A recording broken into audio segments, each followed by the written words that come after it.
Le geste de freestyle football le plus populaire au monde, le tour du monde. Dans cette vidéo, je vais t'apprendre comment faire le tour du monde, comment le réaliser en 3 simples étapes.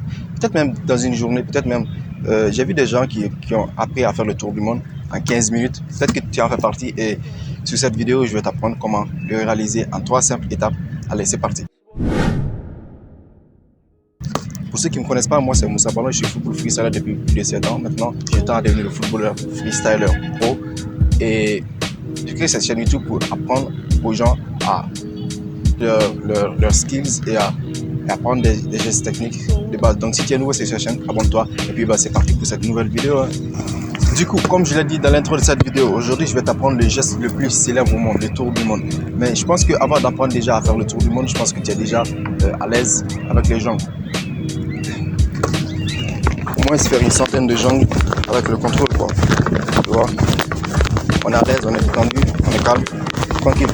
Si tu ne sais pas encore jongler, va voir la dernière vidéo que j'ai faite sur comment apprendre à jongler et puis reviens sur cette vidéo pour apprendre le tour du monde. Donc comme prévu, la première étape c'est le lift.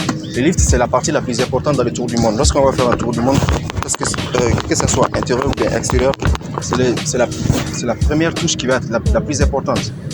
Le lift. Pour faire un tour du monde intérieur, on prend la balle avec l'intérieur du pied et on lift la balle sur l'extérieur de la balle, comme ça. La deuxième étape, ça va être de réaliser le tour. En fait, pour réaliser un tour du monde, il faut 2 étapes. La première étape, tu utilises la hanche pour faire un tour. Et la seconde étape, tu finis le mouvement avec le pied. Et voilà. Non, on mixe la première et la deuxième étape pour finalement faire le tour du monde.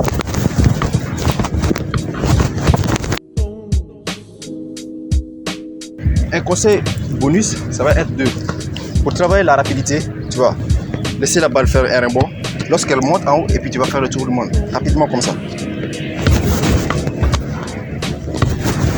Ça va t'apprendre à réaliser un tour du monde rapide pour vraiment te familiariser avec le mouvement et faire le mouvement sans difficulté avec la balle. Le monde la plus facile à réaliser. Tu pourras commencer maintenant à t'entraîner avec l'extérieur. Pareil, le lift. Le lift est super important dans le tour du monde parce que sans un bon lift, c'est mort. Maintenant, pour le tour du monde extérieur, tu liftes la balle avec l'extérieur du pied et tu liftes dans l'intérieur de la balle. Comme ça. C'est à peu près le contraire du tour du monde intérieur. Maintenant, une fois cette étape maîtrisée, tu vas maintenant laisser un rebond et faire le tour du monde avec la hanche et le genou. Ceci est la deuxième étape. Maintenant, pour réaliser le tour du monde extérieur, comme on l'a vu précédemment pour le tour du monde intérieur, tu vas assembler ces étapes ensemble, puis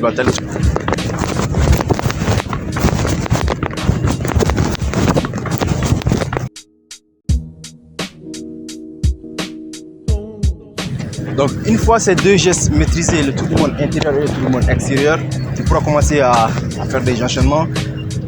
Le tour du monde intérieur, le tour du monde extérieur, comme tu veux, quoi. C'est le freestyle football, tu essaies de créer des combinaisons que tu aimes, que tu préfères et puis tu kiffes ton entraînement, quoi.